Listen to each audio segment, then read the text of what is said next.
Setelah beberapa insiden pelecehan yang mencoreng rasa aman, PT KAI Komuter mengandalkan teknologi CCTV analitik untuk mengidentifikasi dan menindak pelaku. Seberapa efektifkah teknologi ini untuk memberikan efek jera dan menjamin rasa aman bagi para penumpang? Berikut informasi dari reporter TV One Margareta Novita dan juru kamera Bowo Iman. Di balik kesibukan yang ada di stasiun, ini ternyata menyimpan potensi kerawanan.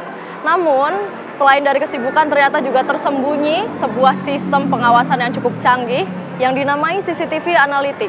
Kemarin sempat ada insiden pelecehan yang mana ini membuat teknologi CCTV analitik menjadi andalan PT KAI Komuter untuk melihat identifikasi, memonitor, dan juga menindak pelaku pelecehan seksual yang ada di sekitar stasiun. Namun bagaimana cara kerjanya?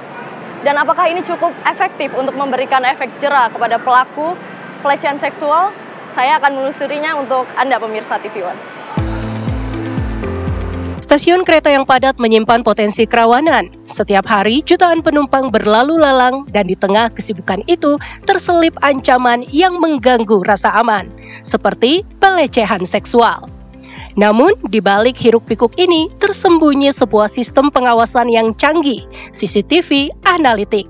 Saya pun berkesempatan untuk melihat langsung Command Center Room di Stasiun Juanda, Jakarta.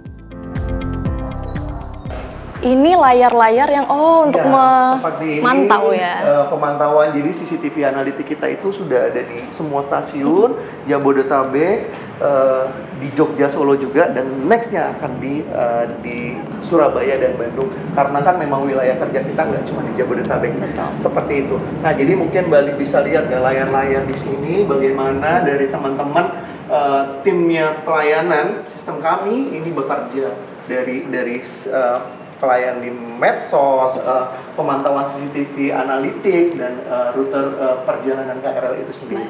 Gitu. Pak, ini kan berkaca dari kejadian ada insiden pelecehan seksual kemarin di Tanah Abang. Mungkin bisa dijelaskan Pak, ini cara kerja pengawasan CCTV analitik ini seperti apa? Apakah bisa langsung mendeteksi pelaku? Seperti itu Pak? Oke. Memang dengan adanya CCTV analitik ini sangat membantu kami dalam bekerja. Bagaimana memantau calon, istilahnya, bagaimana pelaku-pelaku yang akan melakukan tindak kriminal.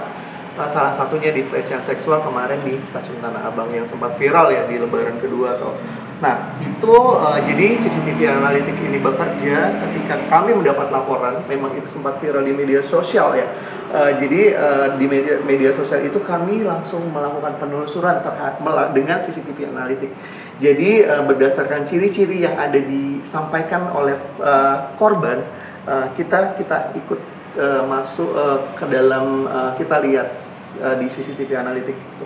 Nah, karena CCTV analitik ini memang merekam secara utuh, walaupun si korban atau calon pelaku itu menggunakan masker, jadi akan tertangkap. Baik. Seperti itu sistem kerjanya. Nanti setelah dilakukan penelusuran dan sesuai si korban pelaku ini, nanti kita akan masukkan ke dalam database. Jadi database, nah once siapa pelaku ini akan masuk, itu ada notifikasi. Ada blacklistnya Pak? Ada notifikasi yang akan tersebar ke seluruh stasiun, petugas stasiun. Baik. Jadi nanti misalnya kalau kemarin kan tertangkapnya 2 minggu ya, 2 minggu di Stasiun Tanah Abang, sekitar tanggal 14 itu pelaku tertangkap. Nah, petugas kami dia masuk dari Stasiun Tanah Abang. Nah, kita nggak tahu kan si pelaku ini turun di mana. Artinya dengan adanya notifikasi itu semua sudah tersebar. Nah, ketika dia akan keluar itu kita lakukan tindakan. Seperti itu sih. Baik, Pak, mungkin ada langkah-langkah yang diambil juga nih dari PT KAI Komuter untuk mencegah adanya kejadian serupa nih di masa mendatang selain dari analytical CCTV betul. ya? Jadi kami memang punya SOP sendiri terkait penanganan pelecehan seksual. Bagaimana petugas kami dari frontliner gitu kan, mereka mencoba menenangkan si petugas, dan kami juga bekerja sama berkolaborasi dengan LSM untuk proses trauma healingnya. Nah, di situ juga kami bekerja sama dengan pihak berwajib seperti kepolisian untuk menindaklanjuti apabila si pelaku sudah tertangkap.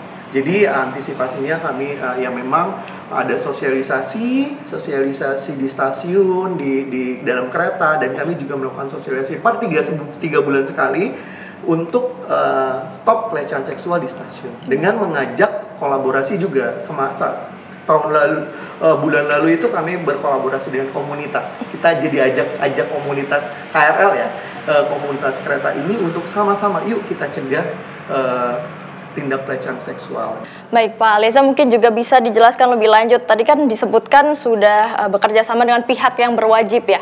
Apakah itu datanya dari CCTV analitik ini kemudian dikirim ke pihak berwajib atau seperti apa itu Pak? Enggak, biasanya kita akan melakukan koordinasi dengan pihak berwajib itu setelah menangkap terduga pelaku.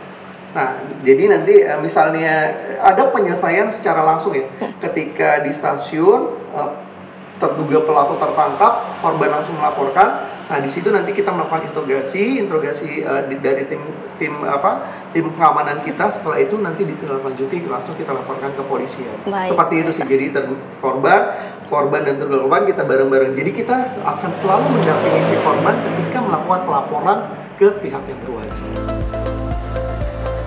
Leza juga mengimbau para penumpang yang mendapatkan tindakan pelecehan untuk berani bersikap dan melaporkannya kepada petugas. Jadi kalau memang prosedurnya ketika korban terkena tindakan kejadian itu, mau laki-laki atau perempuan, karena tindak pelecehan seksual ini nggak hanya perempuan terjadi, tapi ada laki-laki. Pertama kita mengajak sama-sama untuk speak up, meminta bantuan dengan penumpang lain atau langsung melaporkan kejadian ke petugas, baik di dalam kereta ataupun di stasiun.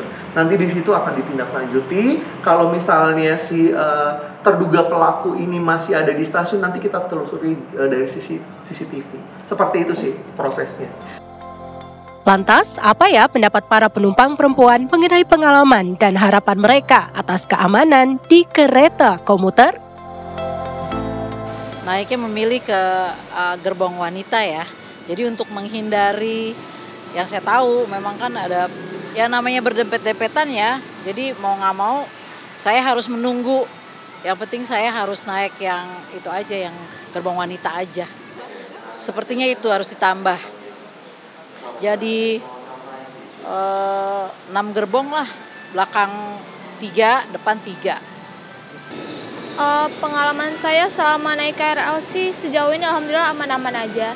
Cuma kadang beberapa kali kalau misalkan emang kereta lagi padat ya, kadang ada cowok-cowok yang ngambil kesempatan gitu. Apalagi pas jam-jam kayak jam-jam 6 pagi gitu.